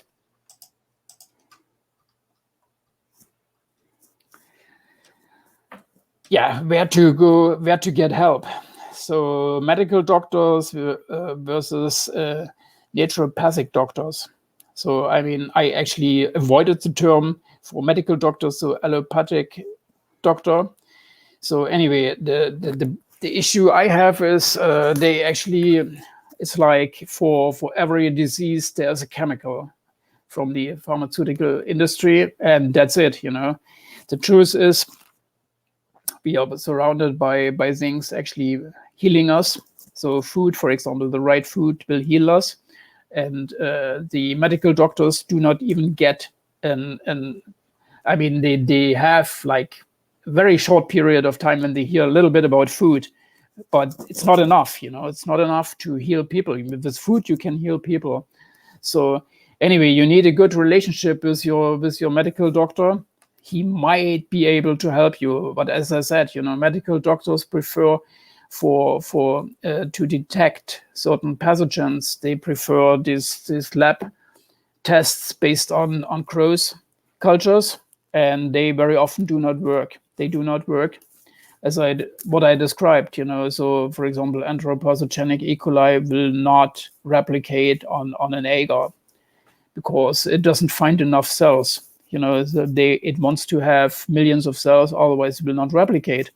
So that's why, and then you get the wrong result. While naturopathic doctors these days, also a lot of the chiropractors, would actually order an genome sequencing test or PCR test, where you really have a chance to find an pathogen in the small intestine.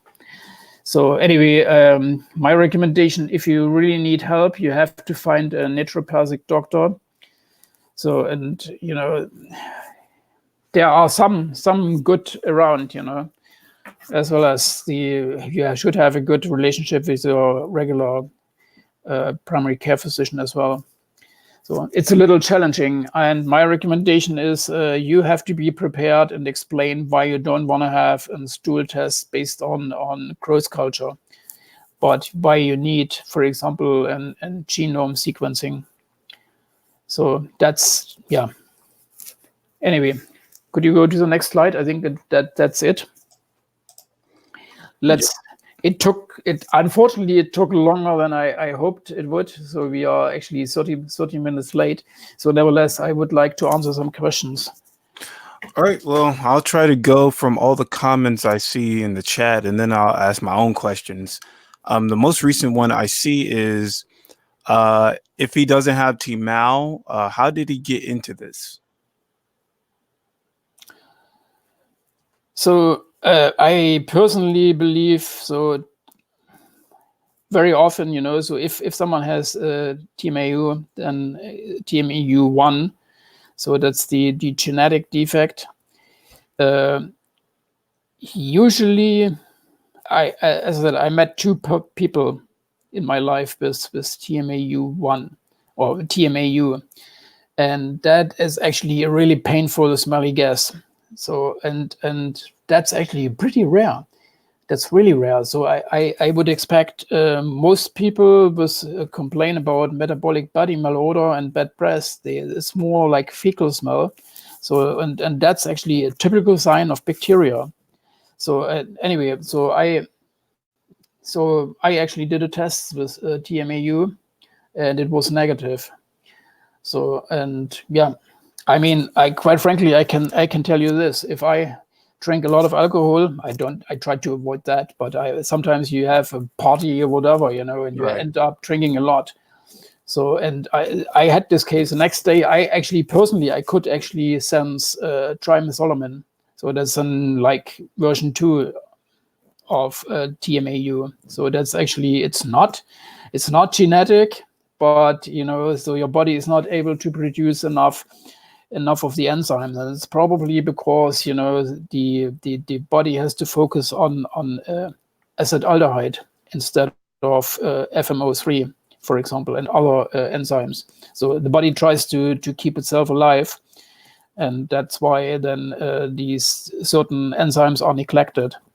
So anyway, I actually did a lot of research about this topic, and I'm pretty convinced that many people, even if they have TMAU, they also still have bacteria in their small intestines. As I said last time, you get those bacteria from, you have like as a baby, as a toddler, as a little child, you have an infection because babies like to put their fingers in their mouth, and then they still have no strong immune system, and then they just get it into their system, and then they have like a diarrhea. Usually it's gone after 10 to 14 days, but the bacterium is still there. It's just arranged with the body. So that's the issue.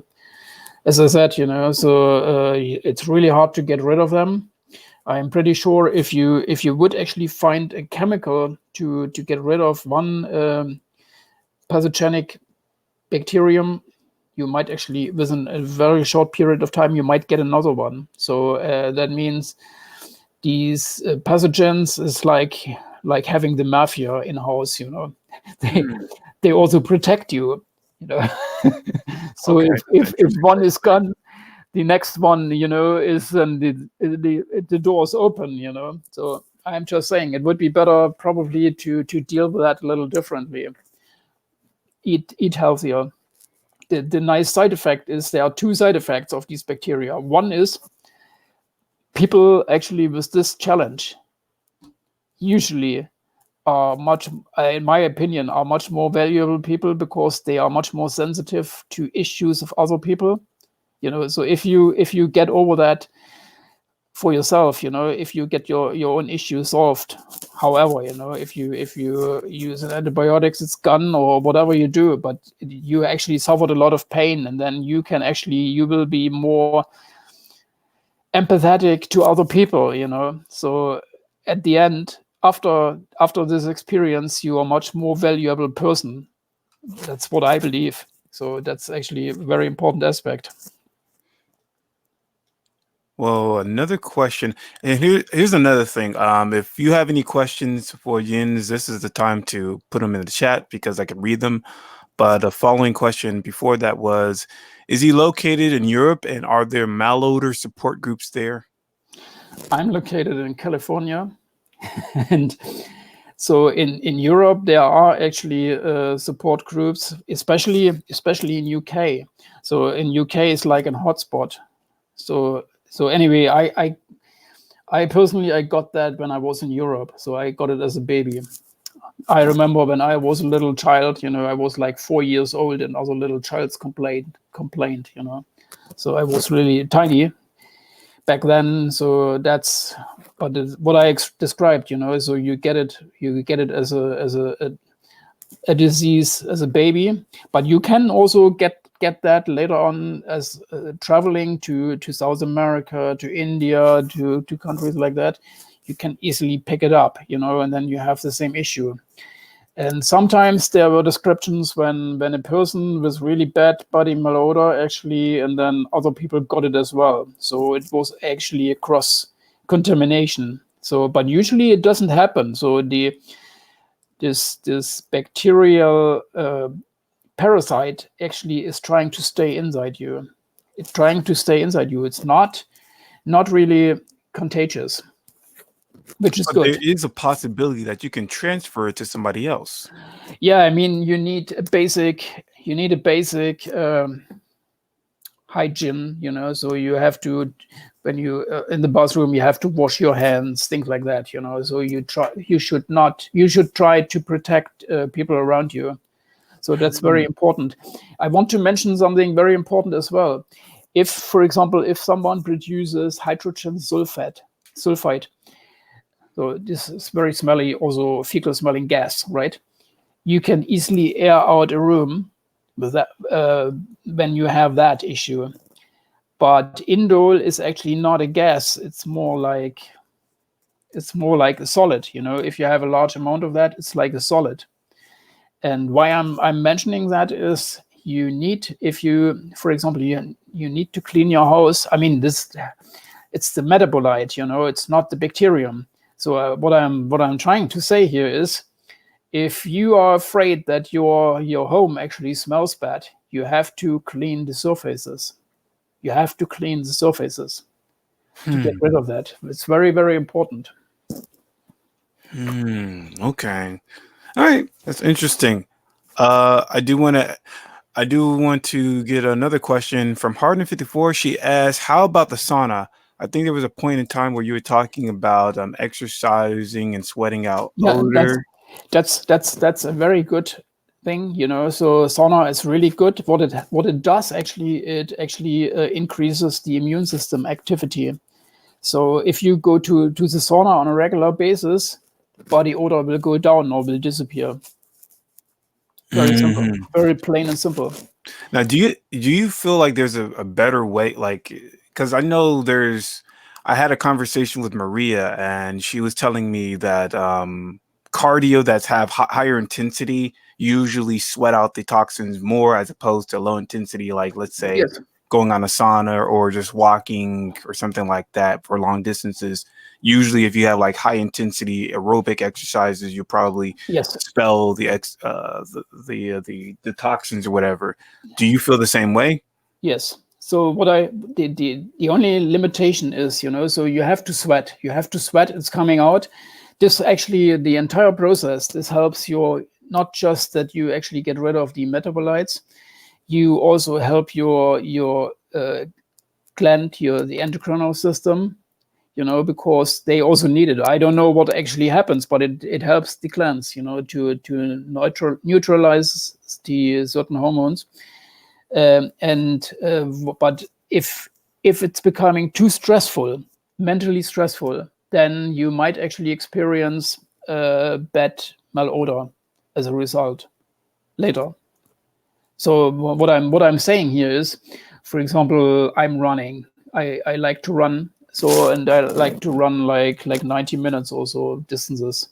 So like 9, sometimes 10 miles or so. And as long as it's not really mentally stressful, it's perfectly. That's actually perfect. You know, get rid of all the metabolites. But if it's getting stressful, you know, so you don't want to do it anymore, you know, so and you just push through, then that's actually bad, and that actually has an impact via the endocrinal system. So and then you might actually have the counter reaction what you wanted to see. Now, another question is from Guni Buga. He asked, has he written a book, and how did he collect all this information? I actually, so the book is not ready. I wrote like 150 pages so far, and I collected the information from nearly 100% from scientific research articles. So there are, I mean, really research articles. So not something like you go into the internet and Google for, let's say, anthropopathogenic E. coli, as, for example, and then you will actually find some web pages describing that. Sometimes they have very good information, but you know, it's not as just very often it's just an opinion. While these research articles, they test it out. You know, they do tests. You know, they actually, for example, what they want to prove, they test it, and there are a scientific methodology behind that. So that's why it's much more reliable. I would expect even scientific articles might have mistakes, you know. So, Right. but not that often, you know. So, and I read actually hundreds of these articles. So that's why what I'm saying here is actually that's not my opinion. That's actually it's actually out of research. Now, I do want to ask some questions too for the things where you highlight how to deal with this. Um, I know for a lot of people, I see that there's like a lot of different products, methods of how to possibly reduce this odor. And I know that a lot of people don't really have a lot of money to spend on manuka honey and And that's what I'm oregano saying, you know. oils and stuff. So I wanted to say, like, what would be like the top 3 things that you feel like would be effective or be the most important things that could reduce or eliminate this bacteria, or just at least eliminate the odor? Yeah. So step one, switch to a ketogenic diet and have intermittent fasting. So that means you try to avoid sugar. I mean, so you eat a lot of plants, not too much protein, so healthy. What I recommend is to have healthy liver products, like liver wurst. So for example, let's Safeway also they sell liver wurst sausages, whatever, with liver. So this actually contains a lot of enzymes and things we need. So, but otherwise, we should not eat too much meat. We should not eat too much meat. So, from independent of the body malodor, also to eat chicken all the time is actually not that good for us. Oh, really? So, yeah, and the issue is we need fat. We need fat, and chicken, and especially turkey, has no fat in between. So nobody these days is eating the skin of the chicken, So that would be the fat we would need. While, for example, cow and pig and so pork and beef, they both have, for example, fat in between, So that's actually what we would need, besides some negative side effects. So anyway, we should have. I'm not saying you should not eat red meat also, or you should not. But I'm saying, so you need enough fat. So lard, for example, is actually a good thing, So lard and coconut oil and olive oil. These are actually healthy oils, So you should actually. I'm not saying you should eat that multiple spoons a day, So Right. but it's good to have an application. Like, what do I have? Well, give me 1 second. Let me check what I have. An application to check, because I try to eat ketogenic.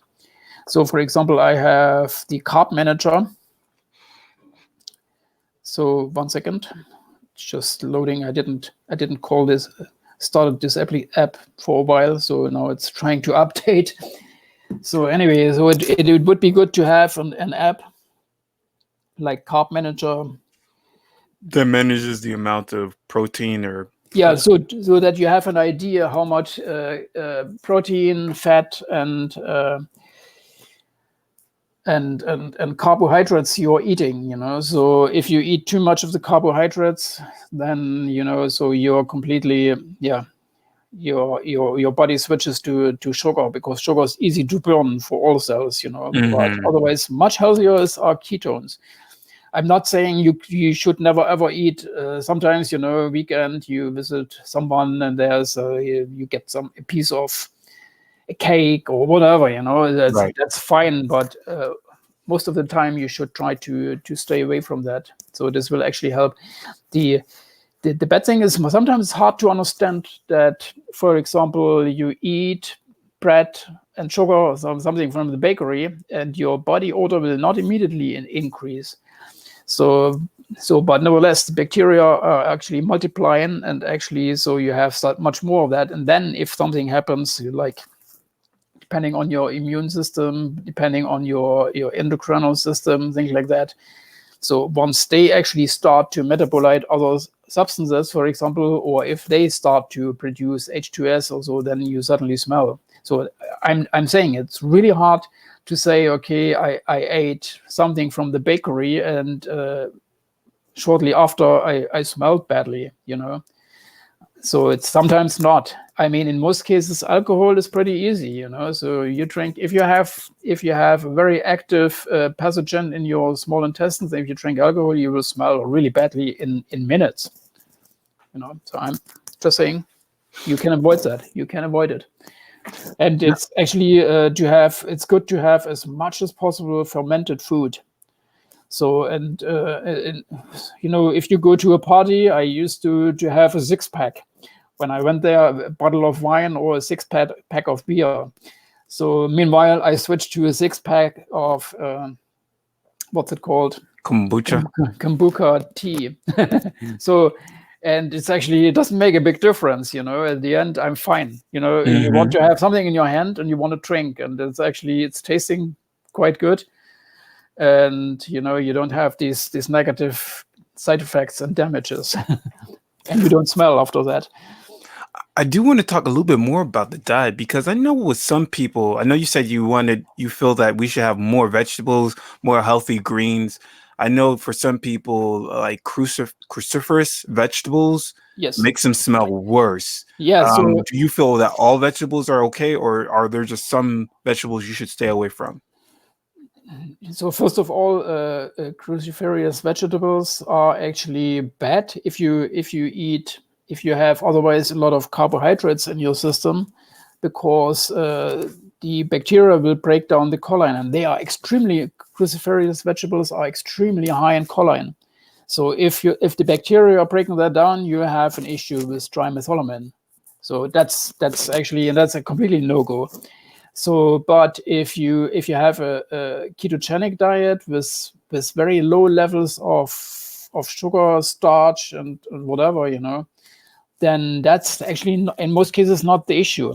So it's not an issue. So suddenly you can eat kale and things like that without smelling badly. And do you feel that people who have T-Mel type 2 could do the ketogenic diet and have just as much success? Exactly. Yes. Or I mean, what medical doctors also recommend, is the FODMAP diet. FODMAP. You could take a look into that as well. So it's also very reduced in carbohydrates. So it also helps. But in my humble opinion, so you need a certain amount of fat, So I mean, for example, I'm 5'9". I'm not really tall, so 5'9" and normal weight range. So as I said, I'm running like 10 miles twice a week or so.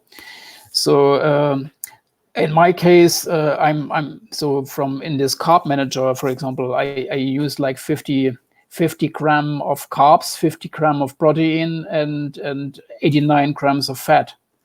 So in terms of fat, it's like, so okay, it's two tablespoons in a salad of olive oil, and maybe what else, coconut oil a little bit, and it's not a lot. It's not a lot, but that's actually perfectly fine. And healthy proteins like sardines. So it's actually, and the nice thing is if you have fat, you're not hungry. If you have a little bit more fat, it's not. My mother would say you can't eat fat only. So I mean, like the Atkins diet, that actually was eating fat with fat with fat. So that's not the case in a ketogenic diet. So you have a lot of vegetables, a little bit of meat, and preferably fish, and preferably eggs.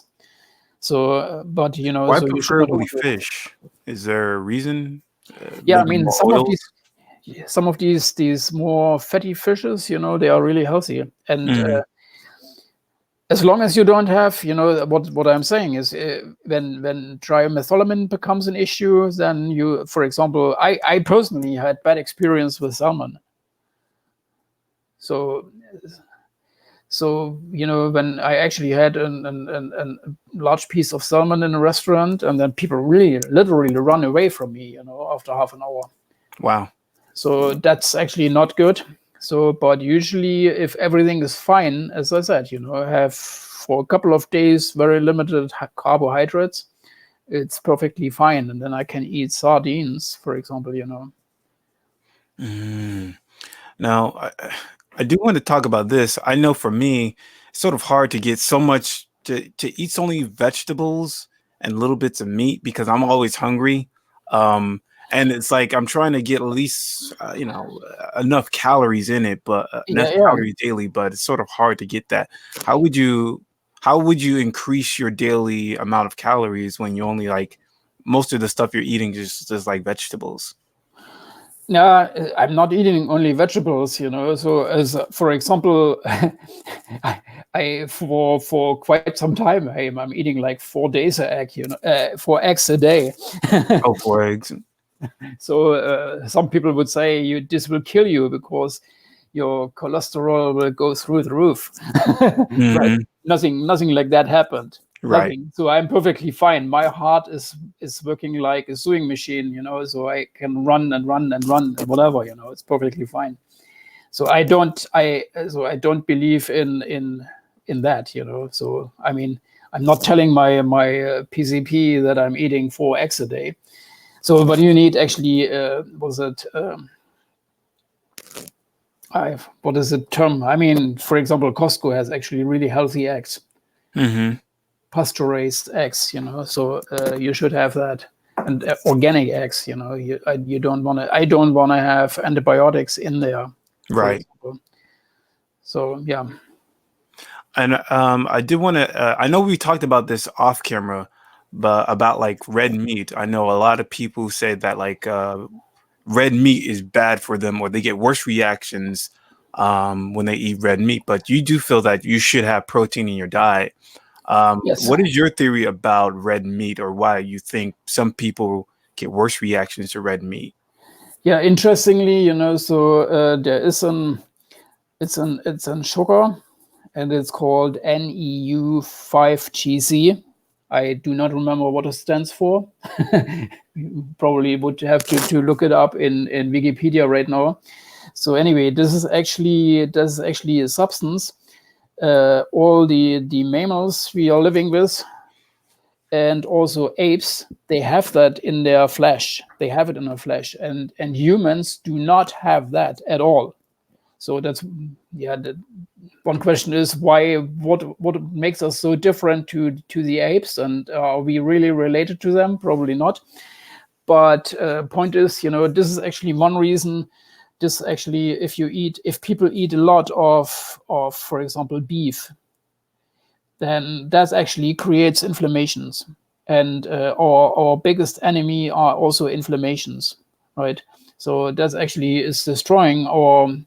I'm not saying you should not eat beef at all. You should not eat too much beef. So I mean, what happens is, and if you, so 50 years ago, so my grandparents also, when my mother tells what they ate back then, it's like they had like nice piece of meat on Sundays, but all the other days of the week, not so much. It was, and the other parts of the week they didn't have it. And they couldn't spend the money, but they ate way more vegetables.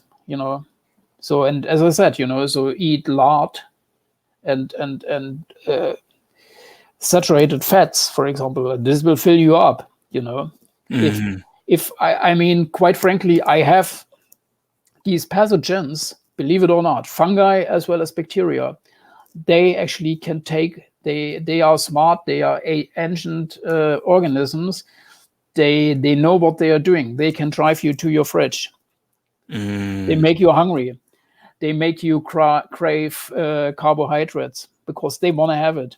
Mm-hmm. So it's a known fact. For example, these fungi, they actually, it's like you have to go to the next supermarket and you have to buy a cake or whatever. You have to eat it, and it's like you are not mentally strong. But the point is, so they make you do that. They make you do that, like in the animal kingdom, like some fungi, for example, they make ants crawl to the water. I don't know why they do that. So then the ant is going to the water and dies there, and then the fungus is growing out of their head.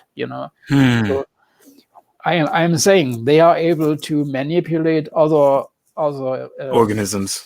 organisms, and that's actually also what happens to us. So if you have some of these, either fungi or pathogenic bacteria in your small intestine, they influence your behavior. That's why if you starve them for a while, this is going away. If you starve it for a while, the pain and the cravings are going away. But also, it's very important, if you go grocery shopping, into the supermarket, first of all, pick a healthy supermarket.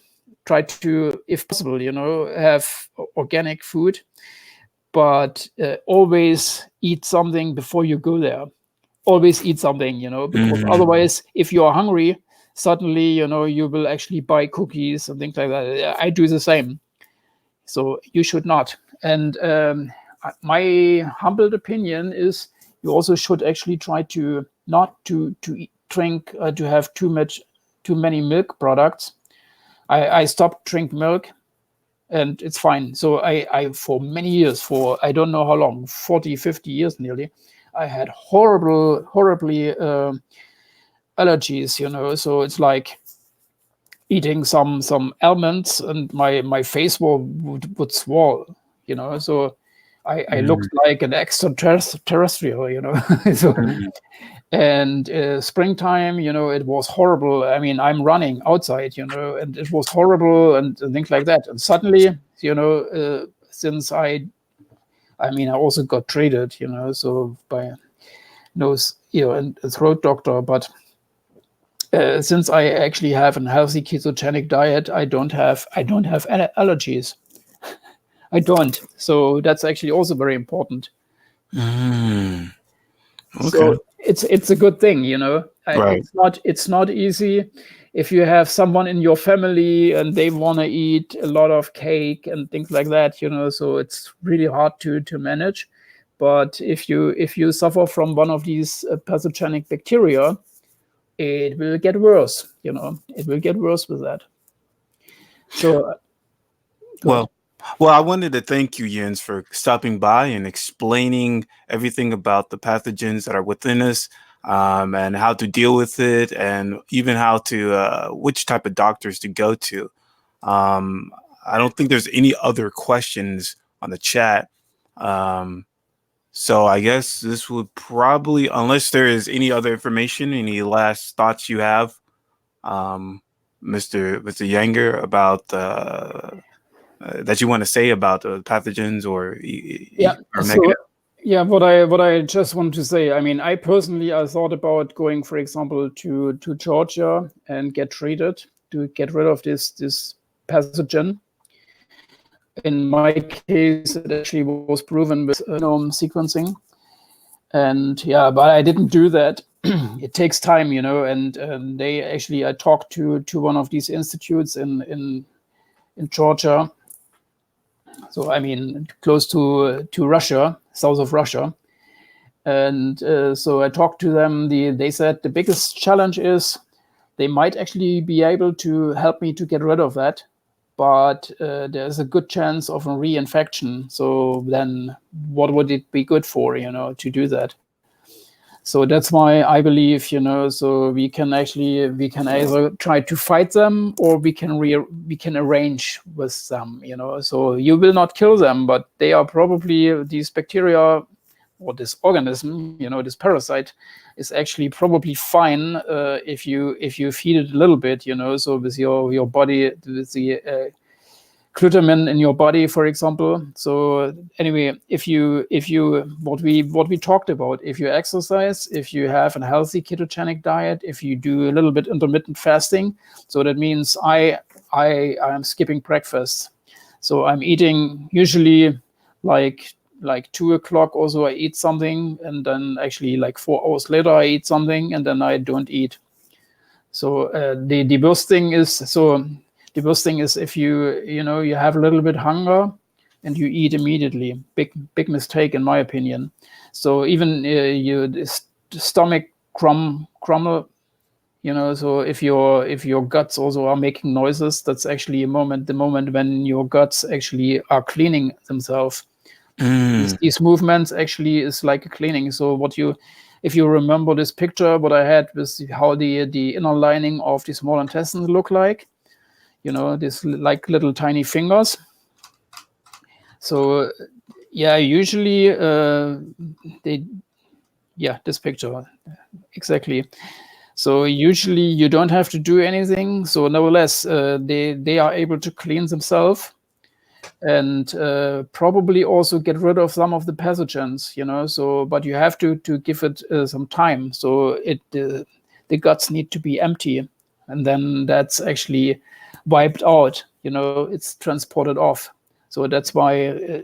So if your stomach or your guts are making noises, don't eat immediately, because once you eat, this process will stop. So anyway, that's actually very important, So, and hunger, it's like people get mentally challenged if they are hungry, but if you think about it, it's actually something good, and certain processes in your body are starting if you are hungry. So try to do not to eat for 15 minutes. I'm not saying you should eat for you are hungry and you should not eat for 5 hours. I'm just saying try to not to eat for 15 minutes. Try to do that. You do something. So whatever. So like you still have to water your plants, and before you eat something, do water your plants, or something like that. Bring the trash out. Do something. Do something else. So and use that to make your body healthier. So that's actually, unfortunately, this is an ancient knowledge, and this is somehow we lost it. Our society lost it. I remember this advertisement in the television here in California. There was something like, hunger, never let it happen to you, and then they showed some Snickers or whatever that was, Right. So that's actually exactly the wrong thing to do. So if you get hungry and then you eat some chocolate or something like that, it's exactly the wrong thing. What you actually do is you actually create diseases like cancer. They are.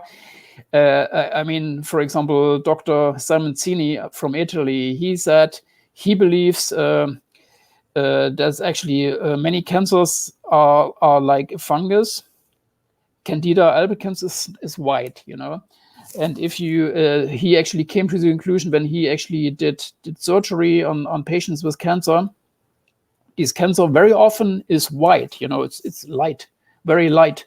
So that's why he expected that might be actually in certain cases this might be a fungus like Candida albicans. Albicans means white, like albino, means white.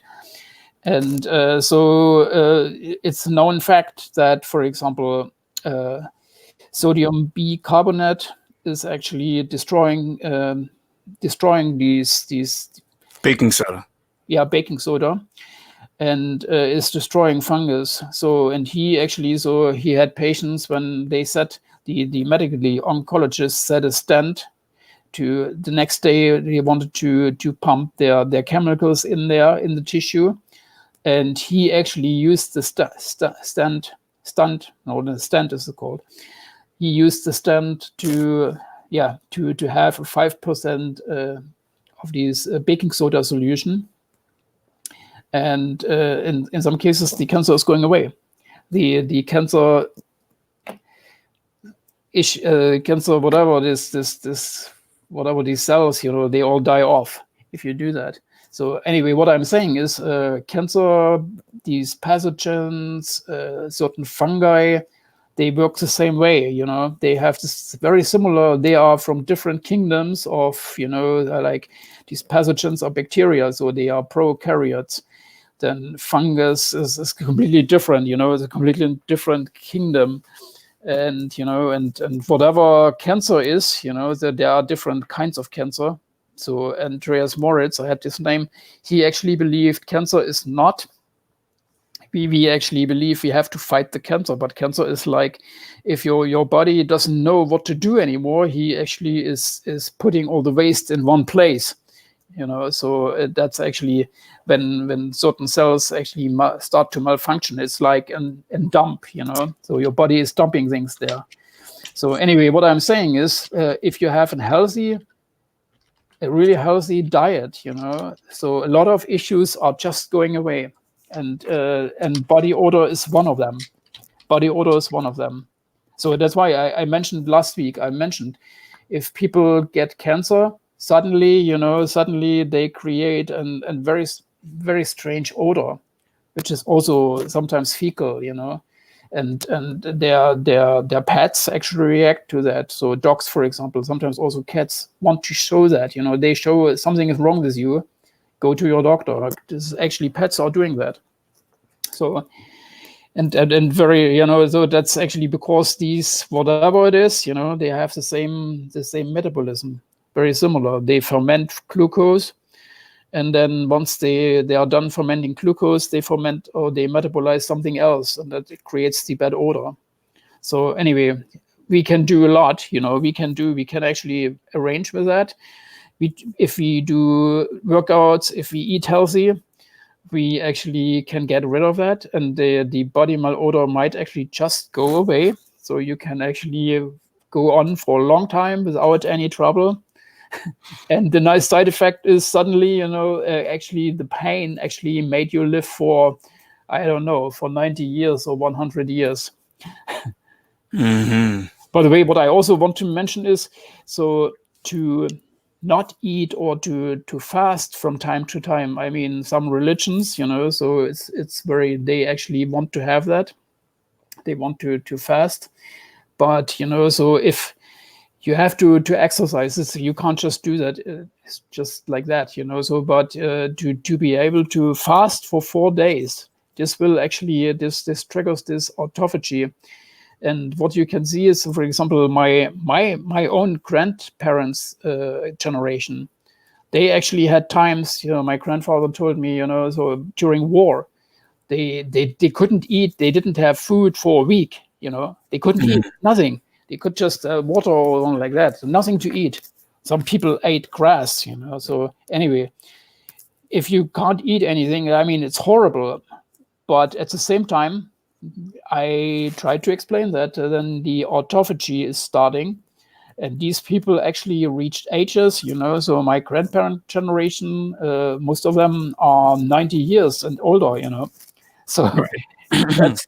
that's we now actually, I mean, everyone is talking about people are getting older and older, but the truth is, I believe now the age of people is actually going down, it's actually reduced. And that's when you have food all the time, and bad food.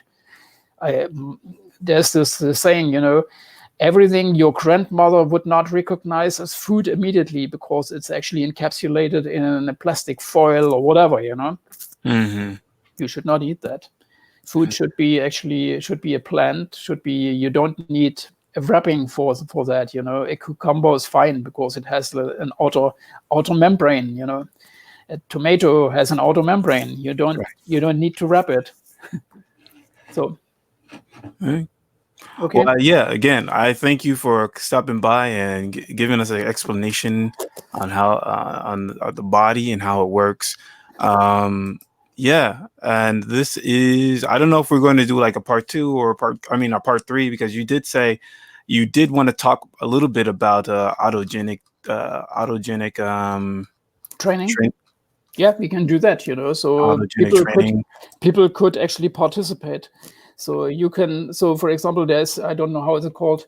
So, in the old days, a postillon, so a cart with horses, the postal service, they were driving overland and then delivering whatever, mail and things like that. And very often these drivers actually, the driver was actually sitting on this seat, behind the horses. And when so they were able to sleep sitting, So for example, in this posture, or you just lay down on your back, and then you try to influence your body, when you just say, for example, let's say my right arm is warm. You repeat that a certain amount of times. What will happen is the blood circulation will increase, so you can actively, you can measure that, you can really measure that. For example, the diameter of your arm will increase if you are able to do that, so for example, because there's more blood floating through. So that actually would be a good thing. It might actually help people, instead of your doctor just saying, I will send you to a psychologist, and then the psychologist has no idea what he's dealing with. We know what we are dealing with. And for example, techniques like that might actually help a little bit, not. Not a lot. Mm-hmm. No, I'm not saying this will not actually heal you 100%, but it actually helps to heal your glands, and it reduces it over time. It might phase out, the body malodor might phase out over time. Right. Mm-hmm. Okay. So yeah, we can do that, and I actually could also explain how how the amazing gallbladder and liver flush works. Oh yeah, liver flushes and gallbladder. Yeah, that would definitely be interesting. That's actually, this also will help with the body malodor. It will help. It will help because it helps to the blood flow, the bile flow. I'm sorry, it will flow more freely, and everyone can actually prove that in the bathroom. You can actually see. You will actually believe me what you see. That actually you clean your liver. Yeah, removing the gallstones and everything. Exactly. Well, it was supposed to be like a 75-minute presentation, and now it's like 2 hours. I'm sorry for that. But there's a lot of information that a lot of people can take and apply with their lives. So yeah, one more time, I'd like to thank Yins and all the people who decided to come in and chat. This was the Friday night interview, and we are out of here. Bye. All right. Bye. Thank you, Mr. Langer. I'll see you later.